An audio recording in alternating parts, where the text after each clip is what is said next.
तो पिछले एपिसोड में हमने देखा थॉमस के मरने से एरन को बहुत गुस्सा आता है और वो अकेले ही टाइटन को मारने निकल पड़ता है, पर उसका नतीजा बहुत बुरा निकलता है और उसकी पूरी स्क्वाड को टाइटन खा जाते हैं। लेकिन एरन एक टाइटन के मुंह में घुस के आर्मिन को बचा लेता है, पर बदकिस्मती से वो खुद नहीं बच पाता।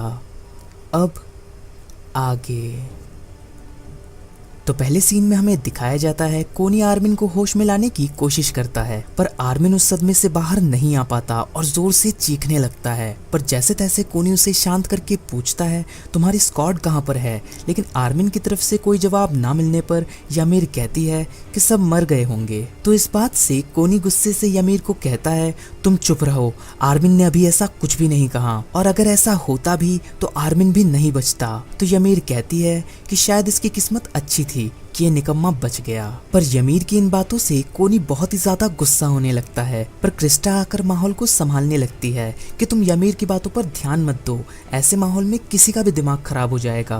और ये सुनकर यमीर कहती है अरे वाह क्रिस्टा, तुम मुझे कितने अच्छे से समझती हो, इस मिशन के बाद मुझसे शादी कर लेना। फिर कोनी आर्मिन से कहता है कि हमें अभी यहाँ से निकलना होगा। तो आर्मिन जैसे तैसे उठकर रियर गार्ड के पास जाने लगता है और रास्ते में वो अपने मन में कहता है कि ये नर्क है।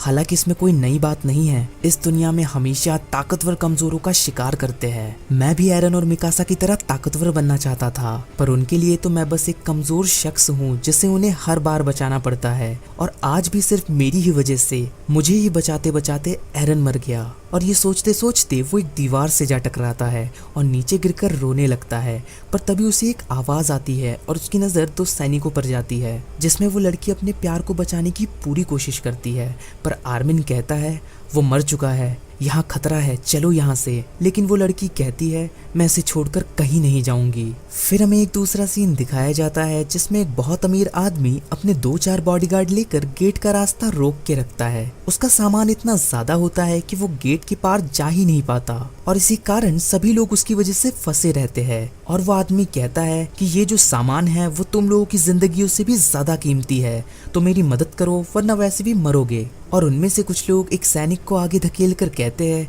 कि तुम उसे रोकते क्यों नहीं, लेकिन वो सैनिक भी उस आदमी से डरा होता है क्योंकि वो कंपनी का बॉस होता है। वो आदमी उस सैनिक से कहता है कि ऐसा करने की सोचना भी मत, क्योंकि जो खाना तुम सब सैनिक खाते हो वो मैं ही दिलाता हूँ। लेकिन तभी उस जगह पर कुछ हलचल होने लगती है और एक टाइटन वहां तेजी से आने लगता है, जिसे देखकर वहां मौजूद सभी लोग डर जाते हैं और भगदड़ मचाने लगते हैं। पर कुछ सैनिक उस टाइटन को मारने के लिए उसकी ओर बढ़ते हैं, लेकिन वो टाइटन बहुत ही तेज होता है और उनमें से एक सैनिक कहता है कि वो एक एबनॉर्मल टाइटन है, इसीलिए वो हम पर भी ध्यान नहीं दे रहा, हम एलिट्स भी उसका कुछ नहीं बिगाड़ सकते। पर तभी एंट्री होती है मिकासा की और वो काफी तेजी से आगे जाकर उस टाइटन को मार देती है। लेकिन वो इतने लोगों को ऐसे इकट्ठा देखकर कहती है कि यहाँ चल क्या रहा है। तो वो अमीर आदमी कहता है कि तुम एकदम सही समय पर आई, चलो अब इन लोगों को मेरी मदद करने को बोलो, इसके बदले मैं तुम्हें इनाम दूंगा। ये सुनकर मिकासा कहती है कि वहाँ मेरे साथी मर रहे हैं क्योंकि शहर खाली करने में देर हो रही है। तो वो आदमी कहता है कि वो तो मरेंगे ही,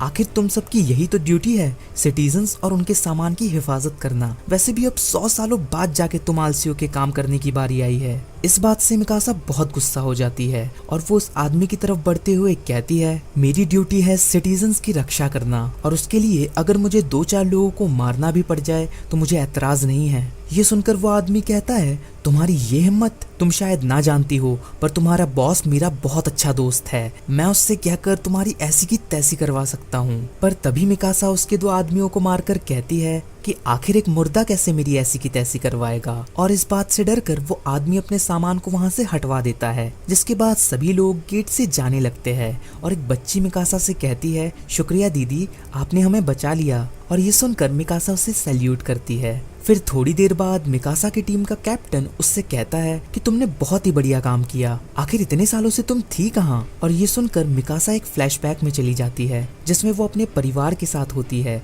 और वो कुछ बनाकर अपनी मम्मी को दिखाती है, जिसके बाद उसकी मम्मी कहती है अरे वाह तुमने बहुत अच्छा किया, ये कला हमारे यहाँ पीढ़ियों से चली आ रही है, आगे चल के तुम भी अपने बच्चों को सिखाना। और ये सुनकर मिकासा पूछती है कि आखिर मेरे बच्चे कैसे होंगे। तो उसकी मम्मी कहती है तुम पापा से क्यों नहीं पूछती, पर उसके पापा शर्माते हुए कहते हैं कि मुझे भी इस बारे में ज्यादा कुछ पता नहीं, क्यों ना तुम डॉक्टर जेगर से पूछो, वैसे भी वो आज यहाँ आने वाले हैं। और तभी किसी के दरवाजा खटखटाने की आवाज आती है और मिकासा के पापा कहते हैं कि शायद डॉक्टर जेगर आ गए। फिर हमें एक घर के बाहर का सीन दिखाया जाता है जिसमें हम एरन और उसके पापा गिरीशा को देखते हैं। एरन के पापा बार बार दरवाजा खटखटाते हैं पर कोई भी अंदर से जवाब नहीं देता, तो वो अंदर जाने लगते हैं और अंदर देखकर वो हैरान हो जाते हैं क्योंकि वहाँ मिकासा की मम्मी और पापा की लाश पड़ी होती है और मिकासा भी कहीं नजर नहीं आती। फिर एरन के पापा कहते हैं कि ये बहुत बुरा हुआ, मैं जल्दी से मिलिट्री पुलिस ब्रिगेड को बुला कर लाता हूँ, तुम पहाड़ के नीचे इंतजार करना।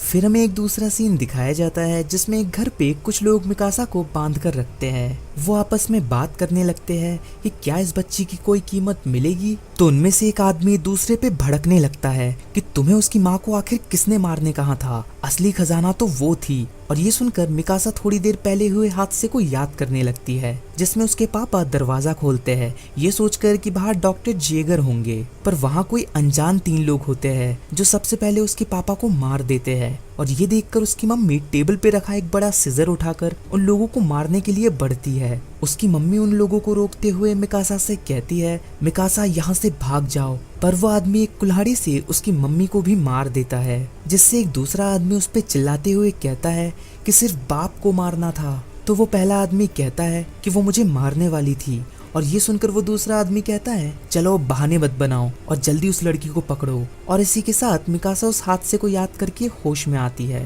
पर तभी एरन वहां आ जाता है और एक आदमी एरन के पास जाकर कहता है, ओए बच्चे तुम यहाँ क्या कर रहे हो। तो एरन कहता है, मैं जंगल में भटक गया था और मुझे बस ये एक घर दिखा तो मैं यहाँ आ गया। और ये सुनकर वो दोनों आदमी एक दूसरे की ओर देखकर इशारों में कुछ बात करते हैं। फिर वो आदमी बहुत ही प्यार से एरन से कहता है कि तुम्हें ऐसे जंगल में नहीं भटकना चाहिए, बाहर बहुत भेड़िए हैं, अगर हमारे साथ आओगे तो सुरक्षित रहोगे। पर तभी एरन उस आदमी के पेट में चाकू घोंप देता है जिससे वो आदमी मर जाता है और एरन बाहर से दरवाजा बंद कर देता है। जिसके बाद वो दूसरा आदमी कुल्हाड़ी लेकर बाहर निकलता है, पर एरन उसे भी मार देता है और बस लगातार उस पे वार करता ही रहता है। और उसे ऐसा करते देख मिकासा हैरान हो जाती है। फिर एरन मिकासा से कहता है, सब ठीक है, चिंता मत करो। और वो उसकी रस्सी काटते हुए अपने बारे में बताने लगता है कि मैं एरन हूँ, डॉक्टर जेगर का बेटा, तुम उन्हें तो जानती ही होगी।